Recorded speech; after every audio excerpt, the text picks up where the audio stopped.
Hello dear student, welcome to our channel teachers creator.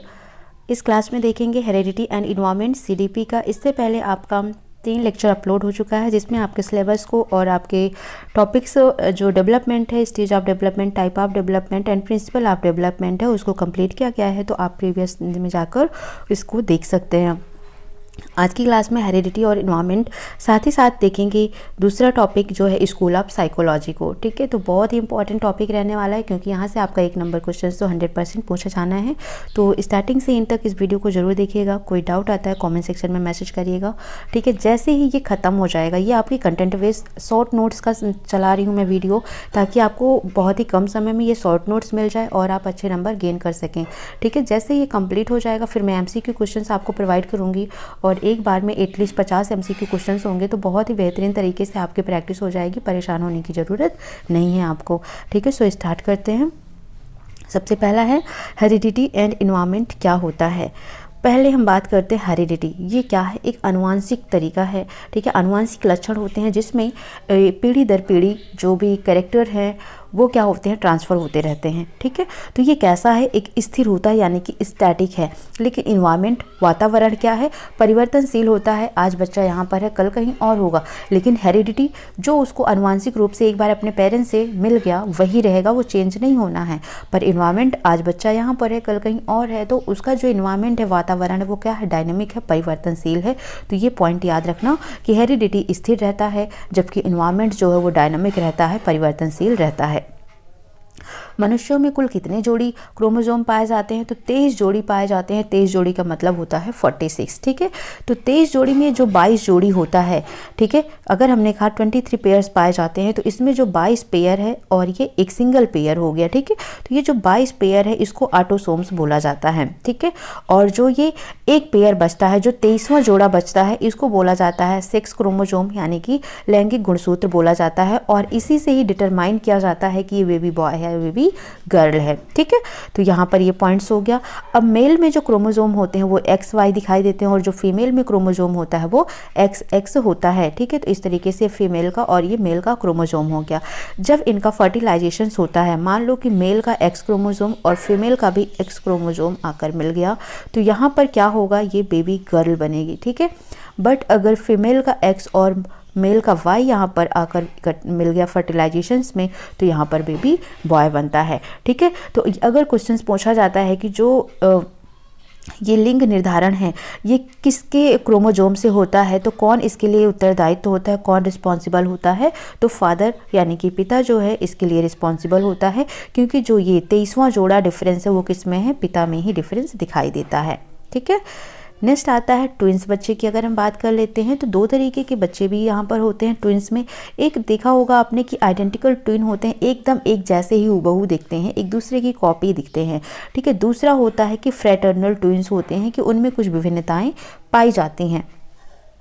तो जो identical twin हैं, इसको याद रखना, मोनोजाइगोटिक की से ये बनते हैं, यानी कि एक ही जाइगोट से ये, जैसे ये इस तरीके से एक जाइगोट का फॉर्मेशन हो गया, तो इसी एक जाइगोट से ही ये 2 बेबी प्रोड्यूस होते हैं, जिसको आइडेंटिकल ट्विन बोला जाता है। ठीक है, ये एकदम एक ही जैसे दिखेंगे, सेम लुकिंग होंगे, सेम सेक्स के होंगे, यानी कि या तो दोनों ही गर्ल होंगे या तो दोनों ही बॉय होंगे। ठीक है, तो आइडेंटिकल ट्विन में क्या होता है कि दोनों ही बेबी बॉय होंगे या दोनों ही बेबी गर्ल होंगी।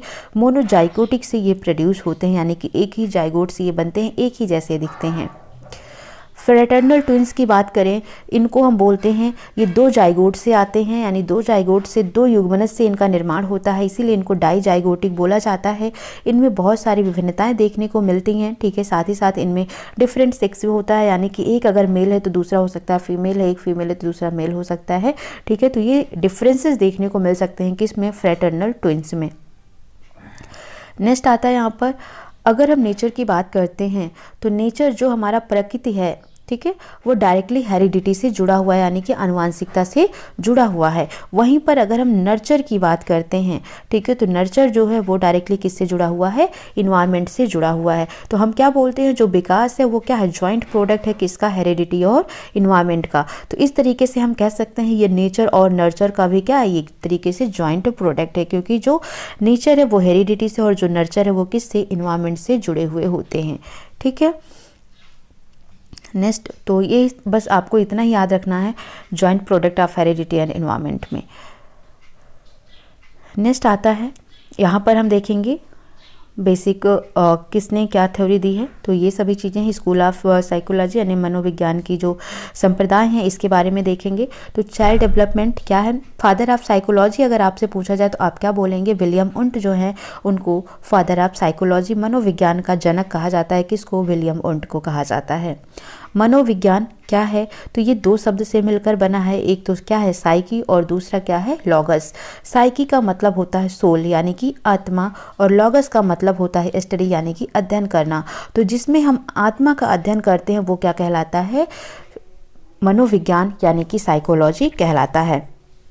लेकिन स्टडी ऑफ बिहेवियर फिर क्या कहलाएगा, तो स्टडी ऑफ बिहेवियर भी क्या कहलाता है, साइकोलॉजी ही कहलाता है, मनोविज्ञान ही कहलाता है। ठीक है, तो फादर ऑफ एजुकेशनल साइकोलॉजी की बात की जाएगी तो आप बोलेंगे थॉर्नडाइक हैं, लेकिन फादर ऑफ साइकोलॉजी अगर आपसे मनोविज्ञान का जनक पूछा जाएगा तो विलियम उंट को बताएंगे।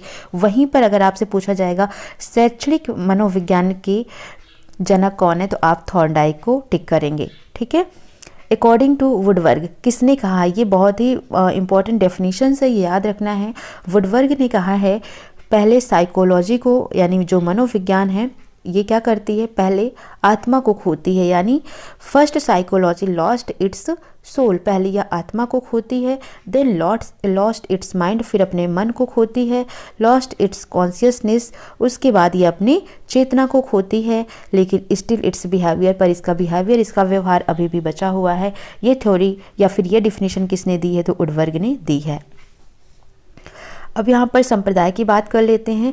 तो यहाँ पर टोटल 7 संप्रदाय हैं। इनमें से डायरेक्टली आपको कि कौन किस संप्रदाय से रिलेटेड है, कौन किस संप्रदाय का जनक है, ये याद रखना क्योंकि क्वेश्चंस बन जाता है। जैसे कि साइको एनालिसिस के जनक किसको माना जाता है, तो सिगमंड फ्रॉइड को माना जाता है। ठीक है, बहुत ही इंपॉर्टेंट है क्योंकि यहाँ से एक नंबर आपका 100% श्योर होना है। तो बस सिर्फ आपको ये लाइनें याद रखनी है कि कौन किसका जनक है। ठीक है, तो यहाँ पर कैसे याद रखेंगे आप, SFPBG, ठीक है, SF पबजी आप बोलते हो ना, फिर CH हो जाता है। तो इस तरीके से याद रखना SFPBG CH। ठीक है, तो ये टोटल हो गए 7। School of psychology as for होता है स्ट्रक्चरलिज्म यानी कि संरचनावाद होता है। स्ट्रक्चरलिज्म के जनक कौन है, तो विलियम वंट हैं, यानी कि इनके फादर की बात की जाए, फादर ऑफ स्ट्रक्चरलिज्म या संरचनावाद के जनक, तो आप क्या बोलेंगे, विलियम वंट हैं। वहीं पर अगर प्रकारवाद की बात की जाए, फंक्शनलिज्म की बात की जाए, तो इसके जनक विलियम जेम्स को माना जाता है और विलियम जेम्स को ही फादर ऑफ अमेरिकन साइकोलॉजी भी कहा जाता है। अभी आप बताएंगे फादर ऑफ साइकोलॉजी, तब आप क्या बोलेंगे, विलियम वंट। अगर आपसे पूछा जाता है father of modern educational psychology, ठीक है, जब आपसे फादर ऑफ एजुकेशनल साइकोलॉजी पूछा जाएगा तब आप थॉर्नडाइक बताएंगे, और जब आपसे पूछा जाएगा फादर ऑफ अमेरिकन साइकोलॉजी तब आप विलियम जेम्स का नाम लेंगे। ठीक है, तो बहुत ये डिफरेंसेज हैं, इनको जरा याद रखना। नेक्स्ट आता है P से साइको एनालिसिस यानी मनोविश्लेषणात्मकवाद, ये सिगमंड फ्रॉइड ने दिया है या सिगमंड फ्रॉइड इसके जनक माने जाते हैं। Behaviourism व्यवहारवाद J.B. वाटसन इसके जनक माने जाते हैं। गेस्टाल्टवाद इसको वर्दीमेर ने दिया है। कॉग्निटिव संज्ञानवाद मिलर ने दिया है। मानवतावाद यानी कि ह्यूमैनिटिज्म किसने दिया है, मैस्लो ने दिया है। ठीक है, तो इसको मैंने पूरा बोल्ड पर भी बहुत अच्छे से आपको एक ट्रिक के साथ करा रखा है। ठीक है, तो उसका डिस्क्रिप्शन में मैं आपको लिंक दे दूंगी, आप वहां से जाकर इसको देख सकते हैं। ठीक है, बट यहाँ पर मैं शॉर्ट नोट्स के थ्रू आपको करा रही हूँ ताकि जल्दी हो जाए, तो यहाँ पर इस चीज़ को समझ लेना। डिटेल में समझना होगा तो लिंक मैं डिस्क्रिप्शन में आपको दे दूंगी। ठीक है, नेक्स्ट यहाँ पर अगर हम बात करते हैं कि ये रियल है, ये आइडियल है। ठीक है, तो रियल और आइडियल जब दोनों ही जहाँ पर मिलते हैं इसे हम क्या बोलते हैं, कॉमन। तो कोई एकदम वास्तविक है और कुछ आइडियल उसके विचार हैं, जब ये दोनों ही मिल जाते हैं तो इसको बोला जाता है कि ये सबसे बेहतर काम होता है। ठीक है, तो यही होता है सेल्फ एक्चुअलाइजेशंस। सेल्फ एक्चुअलाइजेशंस या मानवतावाद की थ्योरी जो है इसको कार्ल रॉजर्स थ्योरी भी बोला जाता है। ये रियल और आइडियल जितना ही ये दोनों एक दूसरे के पास आते हैं, आप अपने गोल को उतनी ही जल्दी अचीव कर लेते हैं। ठीक है, 3 फोर्सेस ऑफ साइकोलॉजी, तो साइकोलॉजी के 3 फोर्सेस हैं, कौन कौन से हैं? एक तो साइको एनालिसिस है, बिहेवियरिज्म है और ह्यूमनिज्म है, ठीक है। तो ये याद रखना है आपको। अब एक एक डिटेल में हम पढ़ते हैं, जैसे कि संरचनावाद हमने देखा तो इसके बारे में थोड़ा डिटेल पढ़ेंगे, फिर फंक्शनलिज्म प्रकारवाद का डिटेल देखेंगे। तो सबसे पहले हेडिंग करनी है आपको क्या? संरचनावाद यानी कि स्ट्रक्चरलिज्म करनी है, ठीक है। तो सबसे पहले इसके फादर के बारे में याद रखना है कि जनक कौन है? तो विलियम उंट इसके फादर है। संरचनावाद के जनक कौन है? विलियम उंट हैं। 1879 में लिप्जिग जर्मनी के अंदर पहले साइकोलॉजी लैब ओपन हुई, ठीक है। तो याद रखना है कि पहली साइकोलॉजी लैब कहाँ पर ओपन हुई थी? तो जर्मनी में हुई थी। जर्मनी में कहाँ पर? लिप्जिग में हुई थी। कब हुई थी? 1879 में हुई थी। और किसने किया था? विलियम उंट ने ही किया था। यहाँ पर एनिमल एंड मैन पर एक्सपेरिमेंट शुरू हुआ था, ठीक है। तो पहली साइकोलॉजी लैब कहाँ पर खोली गई? तो आप बताएंगे जर्मनी में पहली साइकोलॉजी लैब खोली गई। अगर ये भारत में पूछा जाता है कि भारत में सबसे पहले साइकोलॉजी लैब कहाँ पर ओपन हुई, तब आप बताएंगे कि कलकत्ता में ये ओपन हुई थी। और किसने किया था? एन सेन गुप्ता ने कलकत्ता में 1916 में किया था भारत में साइकोलॉजी लैब को ओपन, ठीक है। इनके शिष्य कौन थे? टिश्नर, जिन्होंने संरचना नाम दिया, यानी कि संरचनावाद स्ट्रक्चरलिज्म नाम किसने दिया था? तो याद रखना टिश्नर हैं जिन्होंने संरचनावाद का नाम दिया है। इनमें इन्होंने इंट्रोस्पेक्शंस यानी अंतर्दर्शन मेथड दिया है। 1908 में वासबर्न, ठीक है, पीएचडी की हुई पहली महिला है इन्होंने, इनका नाम है वासबर्न। इन्होंने एक बुक लिखी द एनिमल माइंड। तो याद रखना एनिमल माइंड पुस्तक किसने लिखी है? तो वासबर्न ने लिखी है। ये पहली पीएचडी महिला हैं। तो यहाँ से आपको 4 पॉइंट याद रखना है। पहला कि संरचनावाद के जनक विलियम उंट हैं। दूसरा, पहली साइकोलॉजी लैब जर्मनी में ओपन हुई। अगर भारत की पूछता है तो कलकत्ता में पहली लैब ओपन हुई जिसको एन सेन गुप्ता ने ओपन किया था। स्ट्रक्चरलिज्म नाम किसने दिया? तो टिश्नर ने दिया था। और वासबर्न पहली पीएचडी महिला हैं जिन्होंने पुस्तक लिखी थी द एनिमल माइंड, ठीक है। तो ये पॉइंट्स आपको कहाँ संरचनावाद में याद रखना है। नेक्स्ट आता है फंक्शनलिज्म यानी कि प्रकारवाद की बात करते हैं। तो यहाँ पर आपको भी 4 पॉइंट याद रखना है, जैसे कि इसके जनक कौन है? तो आप बोलेंगे विलियम जेम्स हैं। और विलियम जेम्स को ही क्या बोला जाता है? फादर ऑफ अमेरिकन साइकोलॉजी भी बोला जाता है। प्रिंसिपल ऑफ साइकोलॉजी बुक किसके द्वारा लिखी गई है? तो विलियम जेम्स के द्वारा लिखी गई है, ठीक है। तो विलियम जेम्स क्या है? फादर ऑफ फंक्शनलिज्म है, यानी कि प्रकारवाद के जनक हैं। साथ ही साथ इनको अमेरिकन मनोवैज्ञानिक का जनक भी कहा जाता है। इन्होंने एक पुस्तक लिखी है जिसका नाम है प्रिंसिपल ऑफ साइकोलॉजी यानी मनोवैज्ञानिक के सिद्धांत। इनकी शिष्या थी जिनका नाम था, ठीक है, इनकी शिष्या थी जिनका नाम था मैरी वेटन कॉलकिंस, ठीक है। तो मैरी वाइटन कॉलकिंस जो थी ये पहली महिला अध्यक्ष बनी थी किसके? एपीए के। एपीए का फुल फॉर्म याद रखना अमेरिकन साइकोलॉजिकल एसोसिएशंस, ठीक है। तो अमेरिकन साइकोलॉजिकल एसोसिएशंस की पहली महिला अध्यक्ष कौन बनी थी? वाइटन कॉलकिंस बनी थी, ठीक है। और ये किसकी शिष्या थी? तो ये विलियम जेम्स की ही शिष्या थी। 1901 में एक an introductions to psychology book भी लिखी है। किसने लिखी है? मैरी वाइटन कॉलकिंस ने लिखी है। संरचना और कार्य अलग अलग बातें हैं, ठीक है। संरचना कहते हैं ना कि उसकी रचना कैसे हुई है और उसके कार्य क्या क्या हैं, ये 2 अलग चीज़ें होती हैं। तो यहाँ पर प्रकारवाद समझ लेना और संरचनावाद दोनों ही आपको याद हो गया होगा। संरचनावाद के जनक तो आप बोलेंगे विलियम उंट, वहीं पर प्रकारवाद के जनक आप बोलेंगे विलियम जेम्स, ठीक है। जो विलियम उंट है उनको फादर ऑफ साइकोलॉजी बोला जाता है। विलियम जेम्स जो है इनको फादर ऑफ अमेरिकन साइकोलॉजी बोला जाता है, ठीक है। जो इन्होंने पुस्तक लिखी है, इनकी पुस्तक का नाम है प्रिंसिपल ऑफ साइकोलॉजी, ठीक है। तो ये हो गया प्रकारवाद। नेक्स्ट हम देखते हैं मनोविश्लेषण साइको एनालिसिस, जिसको सिगमंड फ्रॉइड ने दिया है, यानी कि सिगमंड फ्रॉइड इसके जनक कहे जाते हैं। इन्होंने मन के अध्ययन की बात की है। मन की, ठीक है, 3 अवस्थाएं इन्होंने बताई है। जैसे एक तो होता है कॉन्शियस, चेतन, अवचेतन और अचेतन, ठीक है। तो मन की 3 स्टेजेस की बात किसने कही है? तो सिगमंड फ्रॉइड ने कही है, क्योंकि उन्होंने ही साइको एनालिसिस से मनोविश्लेषणात्मकवाद दिया है। जैसे सपने, जोक्स, बातें जो आती हैं मन में, इनके भी रीजन्स होते हैं, ठीक है। तो कुल इसमें याद रखना है कि मनोविश्लेषणवाद के जनक कौन है? Sigmund Freud. डिटेल में आगे हम पढ़ेंगे इसके बारे में कि मनोविश्लेषणवाद है क्या। इसमें मन की कितनी अवस्थाएं हैं? 3 हैं, कॉन्शियस, अनकॉन्शियस और अचेतन, ठीक है। 3 अवस्थाएं हैं। ये कहाँ के हैं सिगमंड फ्रॉइड? ये ऑस्ट्रिया में एक जगह है ब्यूना, वहाँ के हैं। एक न्यूरोलॉजिस्ट थे, मनोवैज्ञानिक थे ये, ठीक है। नेक्स्ट आता है बिहेवियरिज्म की बात करते हैं, व्यवहारवाद की बात करते हैं। तो इसके जनक कौन है? जेबी वाटसन है।